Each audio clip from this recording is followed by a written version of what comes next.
ટ્રમ્પના ટેરિફ બોમ્બથી ભારત સહિત વિશ્વના શેર બજારો ધડામ થયા છે। ભારતીય શેર બજારમાં મોટો કડાકો બોલ્યો છે।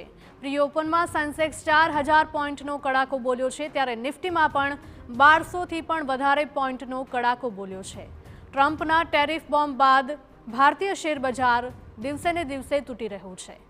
ત્યારે ટ્રમ્પે ટેરિફ બોમ્બ જે ફોડ્યો છે તેના લીધે ભારત સહિત વિશ્વના અનેક દેશોના શેર બજારો ધડામ થઈને નીચે ગયા છે। ત્યારે ભારતીય શેર બજારમાં પણ મોટો કડાકો બોલ્યો છે। પ્રી ઓપનમાં સેન્સેક્સમાં 4000 પોઈન્ટનો કડાકો બોલ્યો છે। જો નિફ્ટીની વાત કરવામાં આવે તો નિફ્ટીમાં પણ 1200થી પણ વધારે પોઈન્ટનો કડાકો બોલ્યો છે। ટ્રમ્પના ટેરિફ બોમ્બ બાદ ભારતીય શેર બજાર તૂટ્યું છે।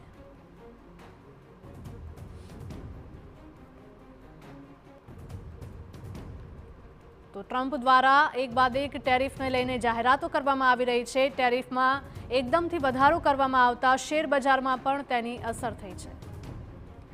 માર્કેટ એક્સપર્ટ જગદીશભાઈ આપણી સાથે જોડાઈ ગયા છે। જગદીશભાઈ, જણાવશો કે જે પ્રકારે ટ્રમ્પ દ્વારા ટેરિફ નીતિ લાવવામાં આવી રહી છે, અલગ અલગ દેશો ઉપર અલગ અલગ ટેરિફ દર લગાવવામાં આવી રહ્યા છે, તેને લઈને શેર બજારોમાં ભારે હિલચાલ જોવા મળી રહી છે। શેર બજાર એકદમથી ડાઉન થઈ ગયું છે।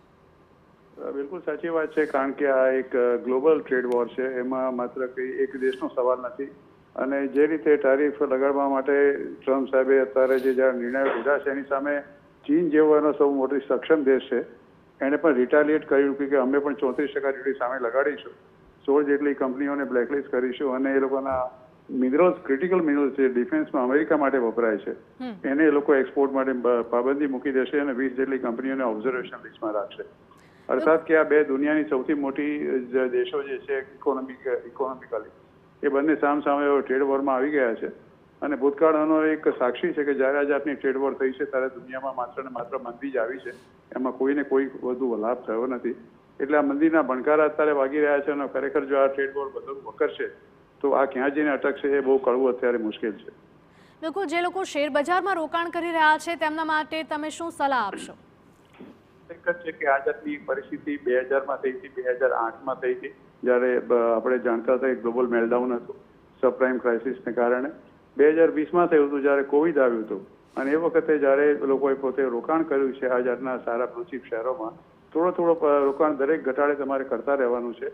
બહુ મોટો વનમાન કૂદકો નથી મારવાનો, કોઈ રોબિનહૂડ થવાની જરૂર નથી, પણ દરેક ઘટાડે સારા બ્લુચિપ શહેરો તમે ચોક્કસ તમારી નાણાકીય સલાહકારની સલાહ લઈને રોકાણ કરતા રહો, અને એને તમે જાળવી રાખો। કારણ કે અત્યારે છેલ્લા 3 મેં આપણે જે વર્ષો ગણાવ્યા એ પછી જે લોકોએ રોકાણ કર્યું છે એ લોકોને મબલક નફો આ શેર બજારમાંથી થયો છે।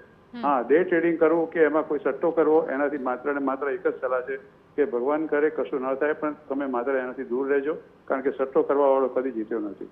જી બિલકુલ જગદીશભાઈ, આપ અમારી સાથે જોડાયા તે બદલ આપનો ખૂબ ખૂબ આભાર।